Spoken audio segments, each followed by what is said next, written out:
جون قسمت جدید رنگا با افتخار تقدیم میکنم.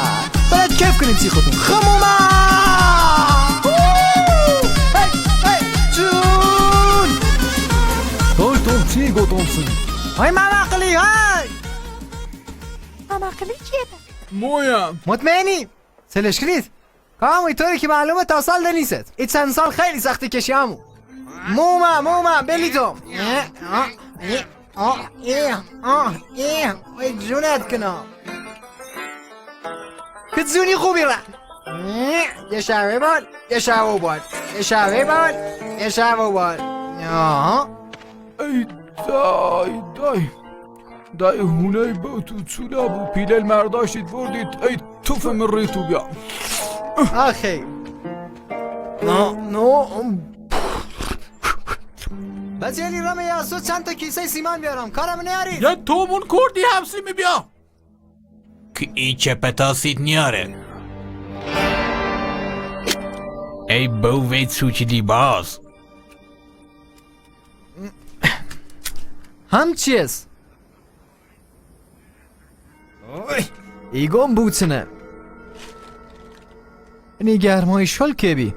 که مزمده ترایتلی بیا راحت ای زمینه لحمش شخ مزه برا مهندس یه بر بی سواد ادباری دورن زما بینه خیلی خوب ما هموسه گفتم پیمونکاری زمینه لبیه بخوام گوش نگیراتی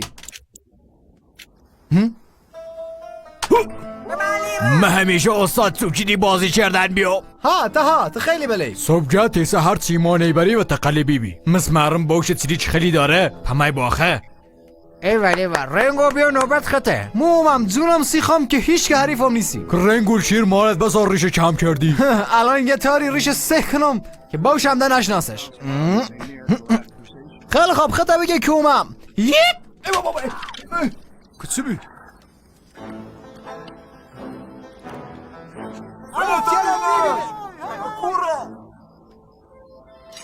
بل تا یه سیلی اشکنو که همون وجدانم خوب جیومی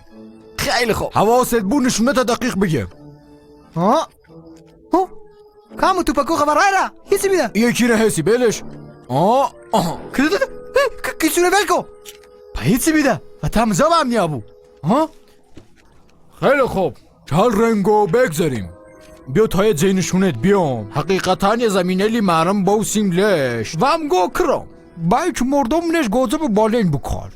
ایسو ای خوم که محبت کنی بچه جمع کنی که ما تنبی کارش انجام بیم یه چشمسی خود با انشالله تا یه سیلی کنم اینم اصلا ارزش سرمایه گذاری داره کامو پنگله کی همونش کاری کنن اینه بچه مرم اغوان خومنش ناسیشو و که کایل مونن که اینه روزمزی پیلشوی هم کاری کنن سیم یه بچه بدبختی هن که اینه همیشه سرشو وزیر کارخشون انجام میان تا همسرت و کار خود بود بعد آخرش همکاری کنی بام حالا یه فکرشی کنم نگرون نبو پذیرده جواب شو هم بیف یه چند تا کارگری هم بی خود بیا دست تا بیل کلنگ هم بیا کامو من وارد یه سه نظارت کنم یا کند کاری کنم چه هدفشو میداری سیمو پا دارم دلت خاص ایه ایستی چی خون محبتات کنم کارت بیام یه چی هم طلب کاری برا جمع کن این محبت بنیخم اگر مهندس نظارت خاصی من در خدمتم که برا جمع کن سر گفو ایگه مو که پمای و تا گولی خره که خمنانو میسر چیرات باشه آهم بدبختی بی بچه البس هم مخش زید تا بینم چی کنید بلش من دست خواهم دونم تو عش کنم یک طوری سر مخش کار کنم که کیف کنی پا برده